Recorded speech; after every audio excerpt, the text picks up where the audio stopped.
parrocchia non significa che sia secondo la volontà di Dio, non significa che sia giusto, non significa che sia buono, significa che il diavolo si sta giocando tante anime, innanzitutto quelle di chi promulga questa immondizia.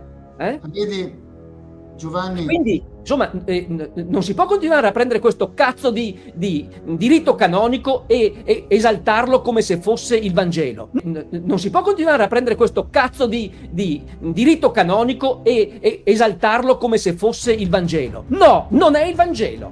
Il Vangelo è un'altra cosa. Il diritto canonico sono leggi che, vabbè, servono quel che servono, ma la prima legge che insegna la Chiesa è la salvezza delle anime, e quella rogna non è a salvezza delle anime. Che non ci vengano a giocare con le parole, l'accoglienza, parole, solo parole. La realtà è un'altra, e per 2000 anni della storia della Chiesa è stata un'altra. Che la finiscano con queste idiozie, non giochino con le anime della gente, perché i primi che finiranno, se continuano con questa storia, dritti nella bocca del cornuto, saranno loro, perché noi poveri e umili fedeli non abbiamo responsabilità di questa rogna, ma loro sì. Noi abbiamo la responsabilità di dire no a questa rogna. E quindi diritto canonico, gli dico dove la nonna lo poteva portare, il diritto canonico.